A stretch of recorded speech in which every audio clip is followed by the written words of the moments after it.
Në një botë ku konfliktet gjeopolitike nuk mbeten vetëm në hartë, por përkthehen shumë shpejt në presion mbi buxhetet e familjeve, sot do flasim pikërisht për zinxhirin që kalon nga lufta te ekonomia familjare. Kemi të ftuar në këtë episod të sotëm të podcastit ton Business Plus, Ergis Sefa, ekspert për çështjet ekonomike. Ergis, faleminderit që je sot me ne.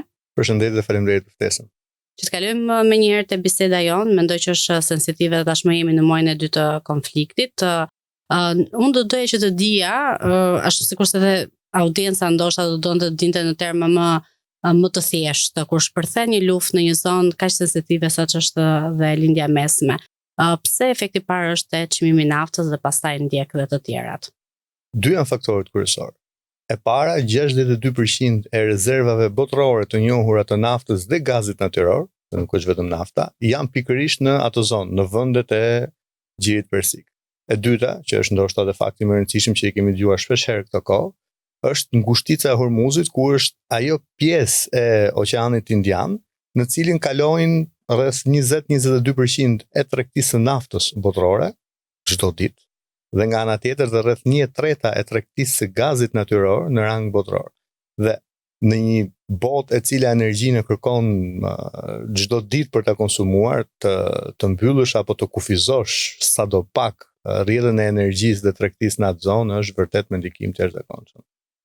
Efekti i parë pra është nafta që ne po e shohim, po e dëshmojmë edhe në Shqipëri. Si mendoni që do të vijojë zinxhiri?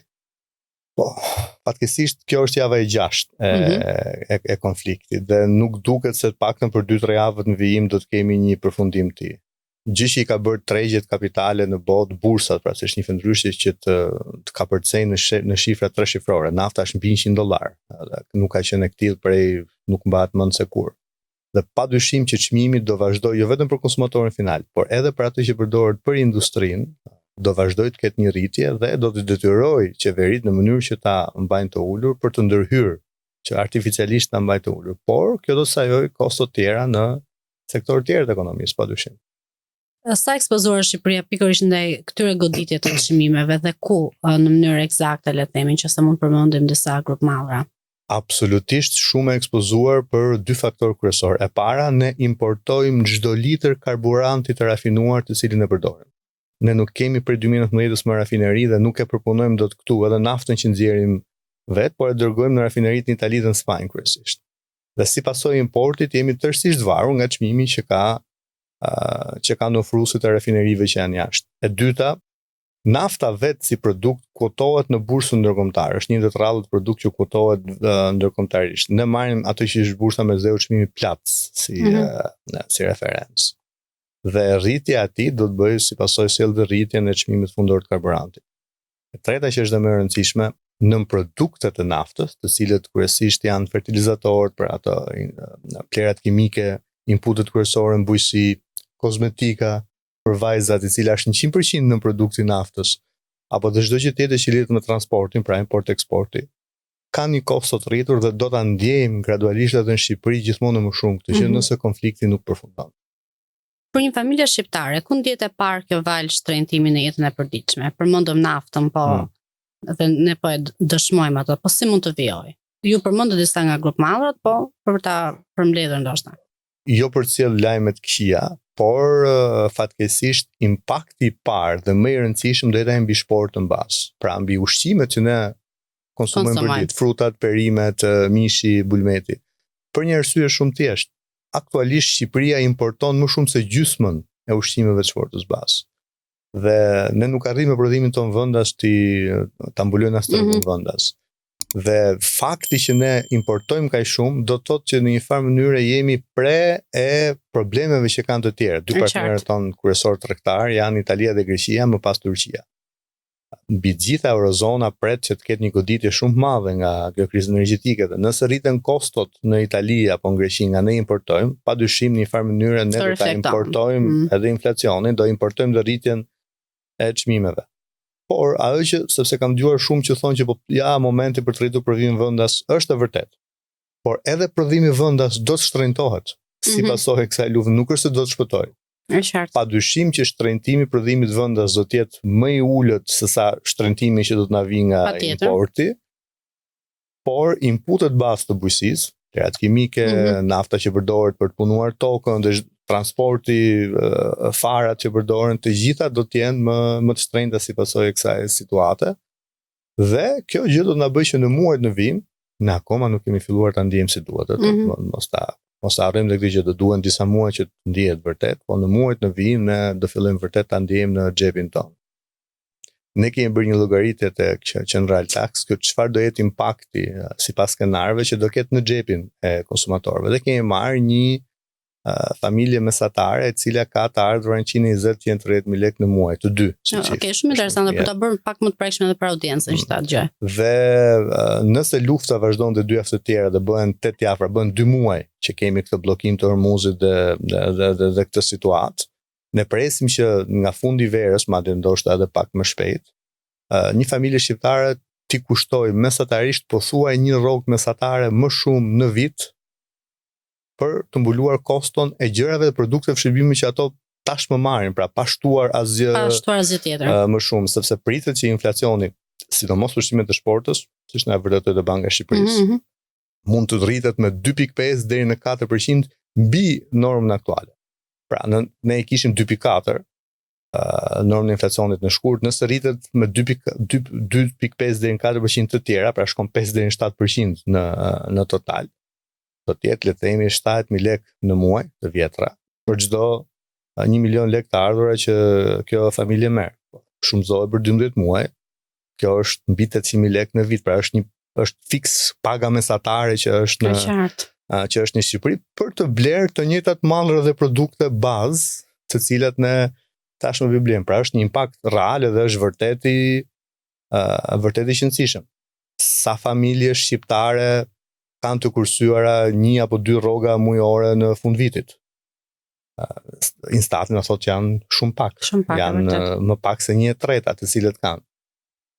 Fakti që një familje shqiptare nëse ndalon të punojnë qoftë edhe njëri nga partnerët sot për punë 2 apo 3 muajsh e ndjejnë vërtet vështirësinë ekonomike, do thotë që rezervat tona si familje në këtë shoqëri janë vërtet shumë vogla dhe rritja e kostove si pasojë e këtij konflikti, i cili varet plotësisht as pak nga ne, ama na godit shumë fort, do të na bëjë që ne të fillojmë të ndryshojmë edhe sjelljen tonë si konsumator, por edhe... Çfarë do thotë kjo? Të blejmë më pak, të kursejmë më shumë?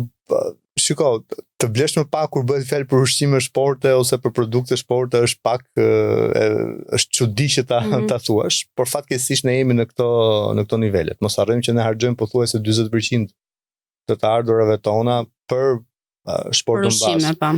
Pra jemi afër nivelit mbijetesës. Na duhet ta pranojmë. Të që Bashkimi Evropian ka 13 deri në 15%, ne jemi më shumë se 2 fishi. Është vërtet. Ajo që do sugjeroja është që nëse kemi planifikuar ndonjë udhtim, për shembull, apo pushime apo diçka tjetër, biletat filloni blejini që tani. Vërtet kjo, domethënë, sepse jo vetëm na u bë ditur edhe globalisht. Eksakt, jo vetëm do rriten çmimet, po nuk i dihet do ketë më karburant të disponueshëm për avionët për të kryer fluturimet, pra. Mund të kemi edhe një ndërprerje të ofertës në mënyrë fizike që do ishte katastrofike, që do kufizonte edhe fluturimet në këtë rast. Nuk është pak alarmante kjo? Alarmante është, por është realiteti. Realiteti për një arsye shumë thjesht, po të shikojmë dhe lajmet e fundit, nuk flitet më vetëm për ndërprerje të tregtisë në ngushtisë në Hormuzit. Flitet dhe për shkatërrim të aseteve në terren, pra fushave të prodhimit naftës, depove të ruajtjes të naftës. Dhe nëse ti dëmton fizikisht mjetet e industrisë, të cilat duan shumë muaj për të riparuar, do thotë që ato nuk mund nxjerrin më naftë nga tokë dhe as ta magazinojnë dhe as ta vejnë në një kontenanie më pas që ta sjellin tek ne njësoj si përpara, gjë që do e kufizoj ofertën. Fatkeqësisht jemi në këtë fazë. Faza e dëmtimit të aseteve energjetike është ajo e cila le pasoja shumë afatgjata. Në qartë. Ne në qendrën tonë përdorim 2 modele kur e mundohemi ta përshtasim për Shqipërinë, atë që përdoret nga Oxford Economics, që është instituti i ekonomisë i Universitetit të Oxfordit dhe është ndoshta më i miri në Europë për Europën për këtë gjëra, dhe nga Carlyle Group, që në rang botëror Carlyle Group është një ndër më të mirët në menaxhim në aseteve. Të dy këto, nëse i përshtasim modelin e tyre për krizën me dhënat për rajonin apo për Shqipërinë tregojnë që Shqipëria si pasojë e strukturës ekonomisë që ka do ketë fatkeqësisht një impakt negativ të qëndrueshëm. Ne folëm për mënyrën se si do ndikojnë buxhetet familjare, le të themi, po nga ana tjetër bizneset shqiptare, çfarë do të bëjnë në këto momente? Pra, të marrin ata përsipër një pjesë të kostos, apo të rrisin çmimet, të ndryshojnë strategjitë e tyre? Si e mendoni këtë? Unë do sugjeroja këtë të fundit që më shumë të fillojnë të ndryshojnë strategjitë dhe të mos shkojnë direkt tek çmimi. Rritja e çmimit. Padyshim që dhe rritja e çmimit do të jetë ndoshta e paevitueshme në një fazë. Pra do të një reflektim më vonshëm. Është reflektim që edhe qytetarët duhet ta kuptojnë që nuk ka të bëjë vetëm me spekulimin të cilin bëjnë bizneset, por ka të bëjë me realitetin e ri në cilin ne do gjendemi. Dhe ama gjithsesi ndryshimi strukturor dhe ndryshimi ndoshta dhe i modeleve të biznesit që ato bëjmë duke parë kushtet e reja do ishte i nevojshëm sepse me ç'po duket paktën në parimet makro bazë, indikatorët bazë, ekonomia botërore mbas këtij konflikti do të jetë ndryshe. Pra, si do të jetë ndryshe? Koha e Pax Amerikane e Bretton Woodsit dytë sikur do thyhet. Plotësisht do lindi një rend i ri botror, po përdor unë termin konspiracionist të madh. Një rend i ri botror i cili do të jetë në një botë multipolare, ku do të kemi disa qendra graviteti dhe jo më hegemoni dhe nga aspekti ekonomik. Dhe bizneset tona duhet fillojnë të përshtaten me këtë gjë duke parë mbi gjitha rishikuar linjat e tyre të furnizimit, pra të mos varen vetëm nga një apo dy vende nga kamburimet e furnizimit të mallrave apo shërbimeve në cilin ato marrin. Nafta për shembull është rasti më konkret që na shkon në mendje. E dyta, ti përshtaten të jenë pak më të zhdërvjellët, që quhet ndryshe agile në anglisht, në përshtatjen e tregut, sjelljes konsumatorit në treg, dhe e treta, ta shfrytëzojnë mirë këtë mundësinë madhe që ne po kemi, që është tregu i përbashkët evropian, në mënyrë që duke rritur standardet e cilësinë të kenë një bazë më të gjerë klientësh potencial, të cilët janë qytetarët e Bashkimit Evropian, në mënyrë që të kenë mundësi të ofrojnë atyre diçka më të veçantë, pra të kenë një avantazh krahasues të cilët ato nuk e gjejnë ose e gjejnë. Po sa lehtë është të arrihet kjo? Pra si mund të mendohet kaq gjatë përgjetjen e këtyre strategjive? E lehtë nuk është, padyshim. Po ama costo-benefiti, përfitimi nëse ti i bën, pra e ke këtë thonjza këtë dhimbje të vogël tani do të jetë shumë herë më i madh më vonë. Sepse nëse në këtë vit apo në tjetër nuk fillon të adaptohesh dhe të ndryshosh, kam përshtypjen se brenda 2-3 viteve një pjesë e mirë e bizneseve tona do pra risku nuk vjen vetëm nga teknologjia, se vitet e fundit themi gjithmonë atë shprehjen tipike që adaptohu apo vdis, pra të gjithë bizneset që nuk do arrin të adaptohen me zhvillimet teknologjike do mbeten pas, pra vijnë edhe nga rrisjet të tjera. Bizneset është presion goxha i madh për tregun, le të themi. Patjetër, por shiko, bizneset ashtu si dhe ne qytetarët e tjerë nuk duhet harrojmë që gjithsesi bota do të rikthehet tek historia. Dhe historikisht ajo që ka ngritur apo ulur ekonomitë e vendeve është gjeopolitika ose gjeoekonomia, siç thoshte edhe një filozof i dikushëm, nëse sa përmendur emrin, që politika nuk është asgjë vetë shprehje e koncentruar e ekonomisë në një farë mënyre. Dhe bizneset tona duhet kuptojnë që ato jetojnë në një kontekst jo vetëm vendi lokal, por edhe rajonal dhe ndërkombëtar, nga i cili jemi shumë të varur në këtë botë ku tregtia ndërkombëtare është parësore. Dhe nëse nuk fillojnë dhe adaptohen dhe nuk është se kanë mendjen vetëm tek teknologjia, që është një faktor ndryshimi shumë i madh, shumë i rëndësishëm, por nëse nuk marrin parasysh se këto faktorë të tjerë do goditen njësoj fort, jo vetëm nga teknologjia. Nëse Shqipëria pranohet në Bashkimin Evropian në vitet e ardhshme, siç mendohet se do të ndodhë ose synohet. Unë besoj tashmë është marrë vendim. Okej, çfarë ndryshimi do t'i vi, le të themi, pikërisht në këtë kontekst, ndikimi i luftës gjeopolitike, i rritjes së çmimeve, a do të jetë më mirë apo më negativisht për ne? Padyshim që antarësimi BE është një lajm shumë mirë edhe për qytetarin edhe për biznesin. Por, si gjithmonë, siç është dhe eksperienca e vendeve të tjera që kanë hyrë përpara nesh, vitet e parë dhe fazat e para të antarësimit kanë një dhimbje, për quaj një derisa të kryhet adaptimi plot. Do të kemi një valgoditje nga përshtatja. Kjo nuk ka dyshim dhe do të varet shumë se sa mirë do të reagoj edhe qeveria për dhe institucionet publike, por edhe biznesi për të adaptuar me këtë situatë të re. Për të kthyer diçka të veçantë bizneseve. Bizneset kanë një mundësi shumë madhe, se shumë herë ne flasim vetëm për koston, vështirësinë, investimet që ato duhen bëjnë, por ato kanë një mundësi shumë madhe. Për herë të parë, një biznesi shqiptar i hapet mundësia të ofrojë produktet dhe shërbimet e tij pa asnjë barrierë fiskale, administrative apo ligjore. Një prej 3 tregjeve më të mëdha në botë. Tregut përbashkët në Bashkimin Evropian. Janë rreth 450 milion konsumator me fuqi blerëse mesatare ose mbi mesataren. Padyshim shumë herë më të lartë se fuqia blerëse që ka popullata aktuale në Shqipëri apo edhe në Ballkan. Gjë që do të thotë që mundësia që kanë bizneset tona për të ofruar produkte dhe shërbime dhe për ta shtuar të ardhurat e tyre në këtë treg është sikur më parë ndoshta në histori. Por nga ana tjetër, që ti marrësh paratë këtyre konsumatorëve, të cilët kanë para dhe kanë mundësi zgjedhje. Do duhet konkurosh në një treg. Do duhet që cilësia e asaj që ti ofron të jetë vërtet gjë që tërheq syrin edhe veshin e tyre. Neve shpesh fokusohemi tek avantazhi konkurrues që duhet kemi bizneset tona. Unë do thoja që ne nuk duhet fokusohemi shumë tek avantazhi konkurrues. Ne nuk duhet të konkurrojmë, nuk konkurrojmë dot Italinë apo biznes italian. Po kapim Italinë që është këtu afër, se për dalë më në veri është edhe më vështirë. Ne do të fokusohemi tek avantazhi krahasues, që është pak më ndryshe nga i konkurruesi, sepse në avantazhin krahasues ti ofron një gjë pak më të veçantë. Që bëjnë të tjerë ose bëjnë vetëm një pjesë e vogël e bizneseve të tjera në Bashkimin Evropian. Dhe ne kemi mundësinë që në Shqipëri të specializohemi në 2 apo 3 gjëra dhe të kthehemi në një mini qendër të vogël ekselencë në Bashkimin Evropian për ato 2 apo 3 sektor dhe nën sektor të tjerë të ndërlidhur me to.